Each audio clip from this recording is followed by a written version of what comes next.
What's up everyone? Jeff with Polar Pro, and we have a fun video for you today. A camera face-off. The $700 Mavic Air versus the $40,000 Red Epic W with the Helium 8K sensor. Technically speaking, these two cameras are on opposite ends of the market. The Mavic Air is the newly released DJI product for consumers, while you have the Red Epic, which is just a powerhouse with 16 stops of dynamic range and a sensor 15 times that of the Mavic Air.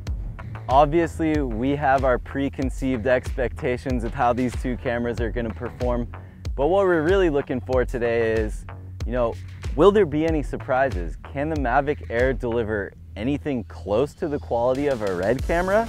At the very least, it's going to be super fun to rip around on these razors and play with these two cameras.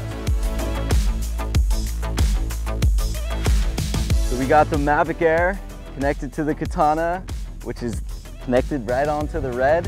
So that way we'll be able to kind of point the cameras in the same direction and then be able to go back and forth between videos for this comparison.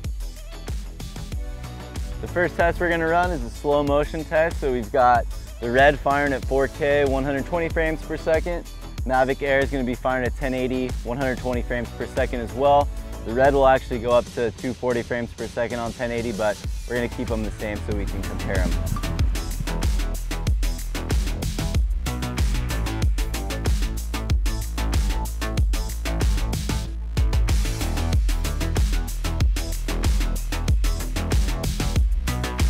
Okay, for test 2, we're gonna take a look at the color profiles of these cameras. We've got the Mavic Air in D-Cinelike, which is kind of their log profile, and obviously the Red shooting in a log profile.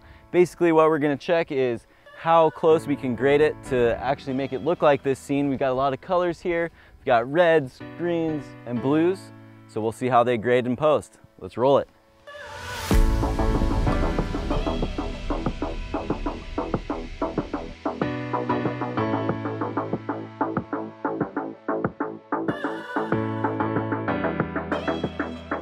And for the third test, we're gonna test dynamic range, and we've got this pretty stressful scene set up for the cameras, shooting directly into the sun.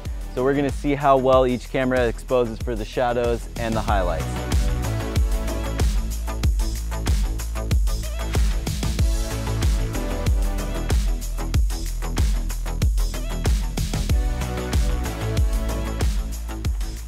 So for the fourth and final test, we're gonna check out how these cameras both respond to separating this subject from the background, or effectively testing the depth of field. We're gonna set the Red to T2.8, and the Mavic Air, you can't really change aperture, it's just 2.8, so we'll compare them and see how well they separate the subject from the background.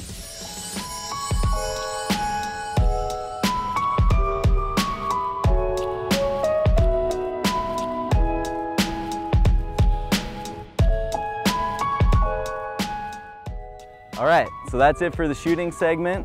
Let's head back in these razors, fly back home, and see how this footage stacks up.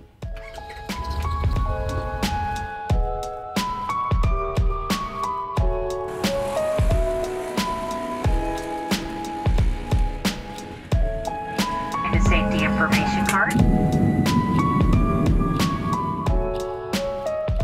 We are back in the office. We've got the footage lined up here. The first test was the slow motion test. The Mavic Air looks pretty good. And the Red, definitely you can tell there's a lot more information in each pixel on the Red, and it just looks like a lot cleaner of an image. The second test was the color test. Both cameras graded pretty nicely to represent the actual colors in that scene. One thing to note was the Mavic Air's D-Cinelike log profile is still pretty colored, so grading that to match other cameras in post might be a little bit challenging, whereas the Red records in a true log profile, which gives you an insane amount of latitude in post to really match and make those colors whatever you need them to be. Third test was a dynamic range test. Also, no real surprises here. The Mavic Air looks, pretty good in this stressful scenario, whereas I mean, the red, this is where you really notice a big difference, is you can pull a ton more information out of the shadows and out of the highlights. And the fourth and final test was subject separation. The Mavic Air's got that infinity focus, so it's actually not gonna separate the subject from the background at all. They're both in focus. Whereas with the red, you can switch lenses and use a lens that's gonna provide outstanding subject separation, and really that subject's gonna be razor sharp and that background's gonna be nice and blurred. So that's it for this video. There was no real surprises other than, I mean, the Mavic Air performed pretty well as a handheld camera. While it lacks almost all the features that the Red Epic has, it's also a drone and flies. And that's it for this one. If you're not already subscribed, go ahead and hit that subscribe button. We got a lot of exciting videos coming up, and we'll see you on the next one.